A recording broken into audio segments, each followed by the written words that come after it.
Buenos días, hermanos, que el Señor les bendiga. Desde ya quisiera agradecer a cada uno que ha estado orando por mi nieto Julián. Damos gracias a Dios, Él siempre responde. Y bueno, Julián ya está en su casa con sus papás. Van a tener que estar llevándolo al neurólogo para ver que la cosa siga su curso normal. Y bueno, sabemos que el Señor ya ha obrado, así que le doy gracias a cada uno de ustedes. Vamos a ir a la escuela dominical de este domingo y nos toca la lección 21. Estamos en Apocalipsis capítulo 16, pero antes de ir más allá vamos a tener un momento de oración. Padre Santo, damos gracias, Señor, por todo su amor, toda su misericordia.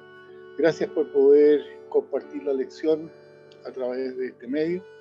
Te ruego que bendiga, como siempre, Señor, a quienes están participando y que estas lecciones de Apocalipsis lleguen a ser de bendición para cada uno de nosotros. Porque en nombre de Cristo lo pedimos. Amén. Como les decía ya, Apocalipsis capítulo 16.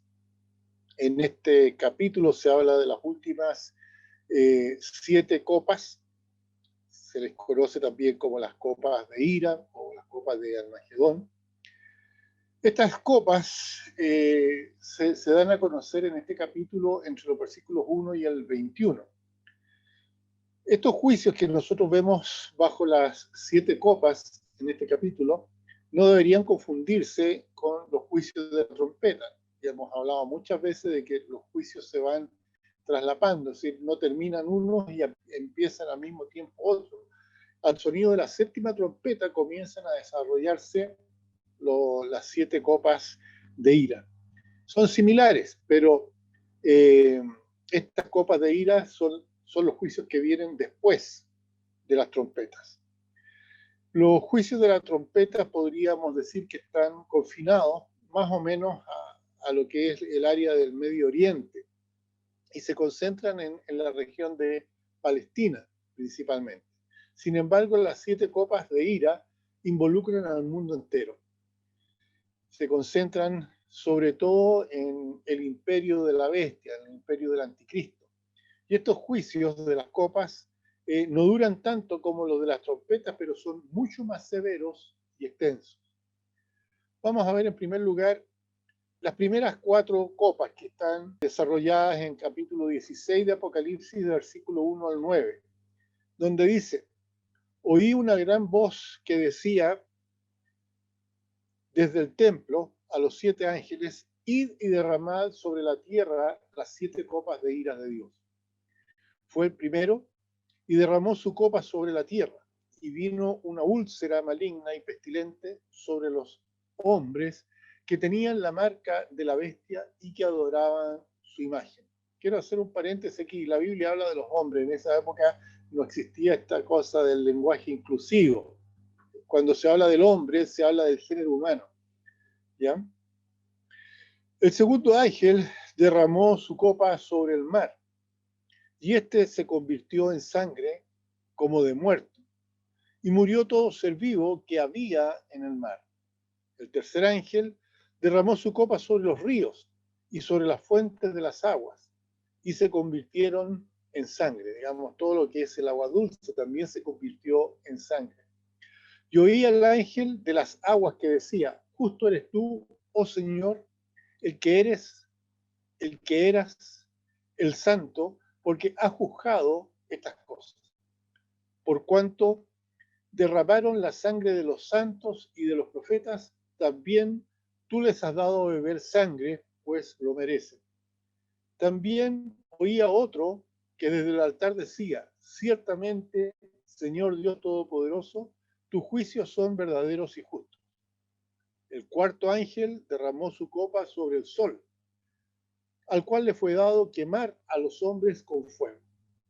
Y los hombres se quemaron con el gran calor y blasfemaron el nombre de Dios, que tiene poder sobre estas plagas, y no se arrepintieron para darle gloria.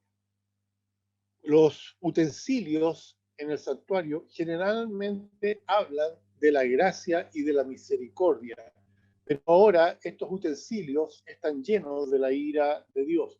Ahí en el versículo 1 dice que la voz de Dios, ¿no es cierto? Se refiere a la voz de Dios. Esta voz habla de un mandato, de una orden. La tierra en general va a ser el destino de estos juicios. La primera copa, por lo tanto, va a producir lesiones como úlceras a todos los que adoran a la bestia. En el versículo 2 dice, fue el primero y derramó su copa sobre la tierra y vino una úlcera maligna y pestilente sobre los hombres que tenían la marca de la bestia y que adoraban su imagen.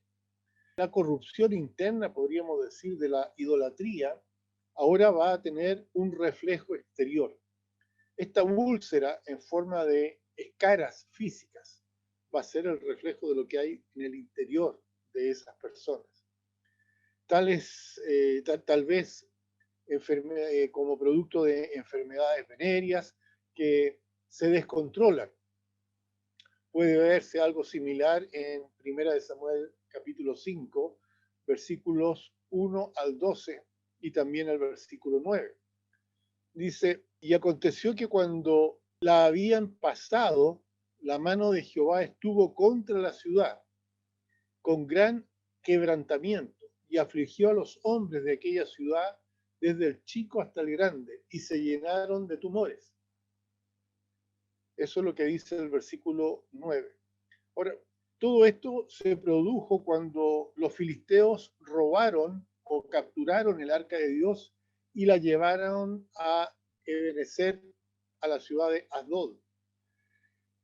Esa ciudad fue castigada por Dios y el castigo fue que a las personas les salieron tumores. La segunda copa. Esta copa produce un desastre y muerte en el mar. El versículo 3, refiriéndose a la copa, dice, el segundo ángel derramó su copa sobre el mar y ésta se convirtió en sangre, como de muerto, y murió todo ser vivo que había en el mar. Tal vez todos los mares sean afectados por este juicio. Es muy posible que esto indique que el poder náutico de la bestia va a ser también destruido.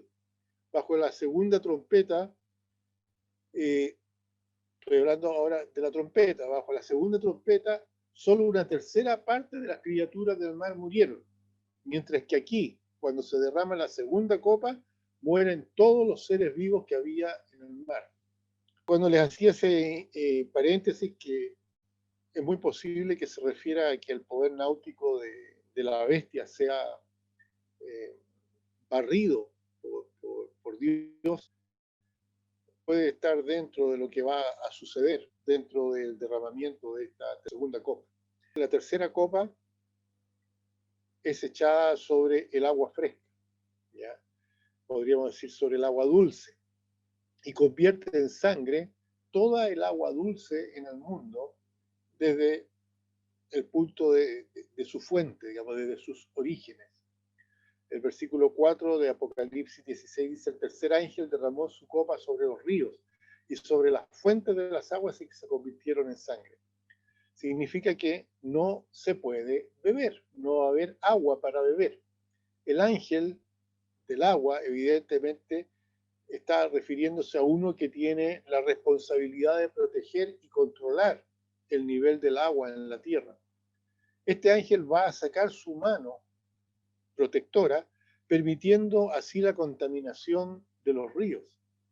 Este juicio es muy apropiado, digamos, se ve muy claro y se refiere específicamente a todos aquellos siervos de la bestia, del anticristo. ¿Por qué? Porque durante el reinado del anticristo, tanto él como sus seguidores van a tener sed de la sangre de los santos. Los versículos 5 y 6 dicen, y oí el ángel de las aguas que decía, justo eres tú, oh Señor, que eres y que eras, el santo, porque has juzgado estas cosas, por cuanto derramaron la sangre de los santos y de los profetas, también tú les has dado de beber sangre, pues lo merecen. En este juicio Dios juzga, podríamos decir, vengándose, entre comillas, o vindicando ya a los mártires, manifestando su justicia. En un momento determinado, aquellos que habían sido muertos por el anticristo están debajo del altar gritando: ¿hasta cuándo? ¿Hasta cuándo, Señor, vas a permitir esto? Bueno, este es el momento en que ese hasta cuándo tiene una respuesta, y Dios castiga a los asesinos de los santos, haciéndoles justamente beber sangre en lugar de agua. El versículo 7 dice: también oí a otro que desde el altar decía: ciertamente, Señor Dios Todopoderoso, tus juicios son verdaderos y justos. La cuarta copa produce, por otro lado, fenómenos en el cielo. Dice que el sol o la radiación solar se va a incrementar. El calor de sus rayos van a quemar al ser humano. El versículo 8 dice: el cuarto ángel derramó su copa sobre el sol, al cual le fue dado quemar a los hombres con fuego. Estos rayos ilustran la ardiente ira de Dios. Pero en el versículo 9 vemos que la reacción de los seres humanos, a pesar de todo lo que Dios está haciendo, a pesar del juicio, a pesar de los castigos, ya dice que los hombres no reaccionan de la manera adecuada, sino que reaccionan en contra de Dios, ¿ya? Dice: y los hombres se quemaron con el gran calor y blasfemaron el nombre de Dios, que tiene poder sobre las plagas, y no se arrepintieron para darle gloria. Es un hecho profético, que quienes van a adorar a la bestia no van a ser capaces de arrepentirse. Las últimas tres copas se ven en los versículos 10 al 21. Estos primeros cuatro juicios, digamos, las cuatro primeras copas, golpean los territorios que gobierna el anticristo. Y los últimos tres no solamente golpean, digamos, los primeros cuatro del territorio, sino que los últimos tres van a golpear prácticamente la casa del anticristo. Dice: la quinta copa sobre el trono de la bestia, el centro de su poder, su ciudad capital, ¿ya?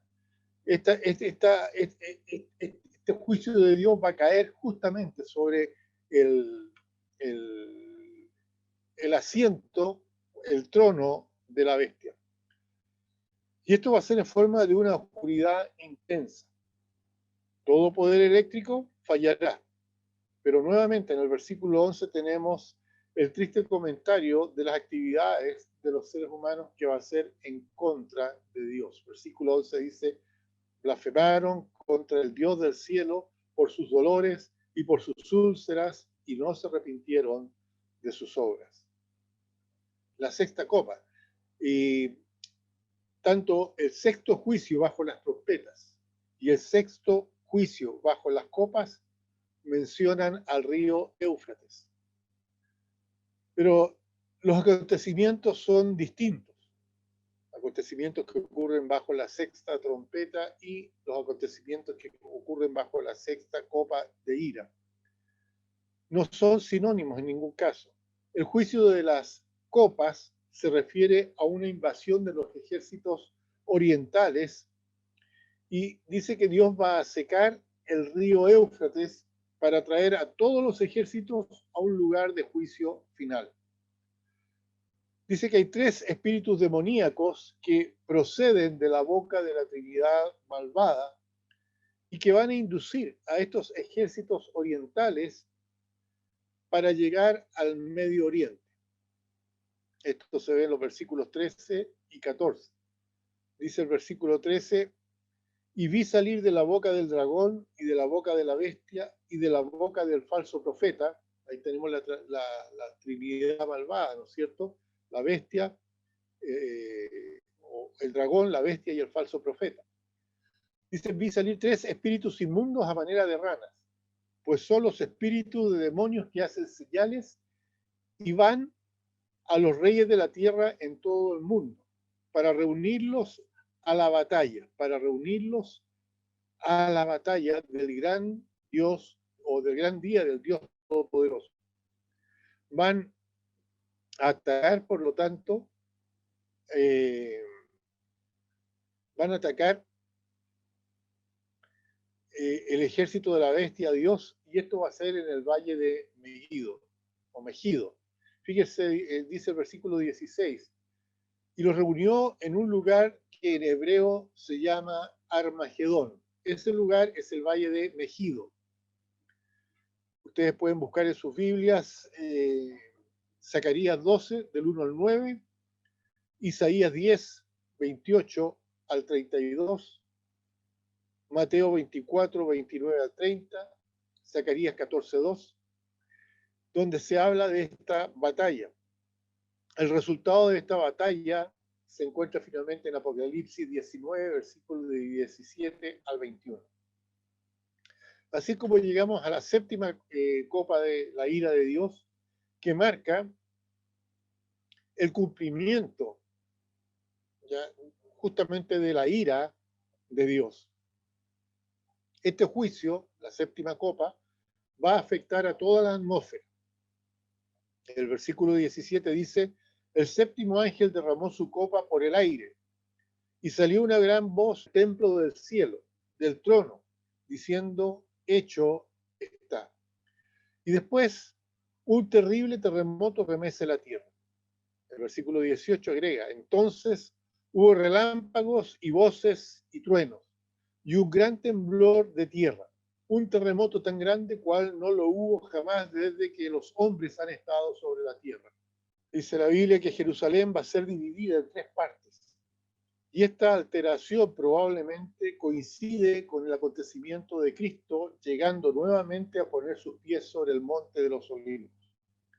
Se va a elevar el terreno alrededor de Jerusalén formando un nuevo canal, una vía acuática desde Jerusalén al mar Mediterráneo. Tenemos una cita ahí en Zacarías 14, versículo 3 al 8. Babilonia es la ciudad idólatra a la orilla del imperio, o los bordes del imperio de la bestia. Y también esta ciudad va a ser destruida. El versículo 19, la segunda parte, dice, y la gran Babilonia vino en memoria delante de Dios para darle el cáliz del vino del ardor de su ira. Muchos cambios geológicos acompañan el desastre. El versículo 20 dice, y toda isla huyó, y los montes no fueron hallados. Recuerden que este va a ser un cataclismo, un terremoto como el que jamás ha existido desde que el hombre aparece en la tierra. Hay una reubicación de las islas, las montañas desaparecen. Todo esto son preparativos para los 1000 años del reinado de Cristo aquí en la tierra. Este juicio sobre la atmósfera del versículo 17 causará también un bombardeo. Versículo 21 dice, y cayó del cielo sobre los hombres un enorme granizo como el peso de un talento. Y los hombres blasfemaron contra Dios por la plaga del granizo, porque su plaga fue sobremanera grande. Dios literalmente aplastará el reino de la bestia, pero todavía no va a haber arrepentimiento. Así se termina el capítulo 16 de Apocalipsis, con el derramar de las 7 copas de ira de Dios. Nuevamente, les recuerdo que si quieren hacer algún comentario o tienen alguna pregunta, que lo envíen al WhatsApp de la iglesia, al más 569 99 78 96 20. Vamos a terminar con un momento de oración. Padre Santo, damos gracias, Señor, por este momento. Ruego que usted bendiga a cada uno de los que han participado, que su palabra, Señor, tal como dice, no va a volver vacía, y esa es nuestra seguridad. Ayúdenos, Señor, a aprovechar el tiempo, porque en nombre de Cristo lo pedimos. Amén. Hermanos, no se olviden de que a partir del 1 de agosto vamos a comenzar nuestras reuniones presenciales. Hay cupo para 34 personas en total, así que les pido que por favor se inscriban en el mismo WhatsApp de la iglesia para que los primeros que se inscriban sean confirmados para esta reunión del 1 de agosto. Desde ya les agradezco y un abrazo muy grande. Que el Señor les bendiga.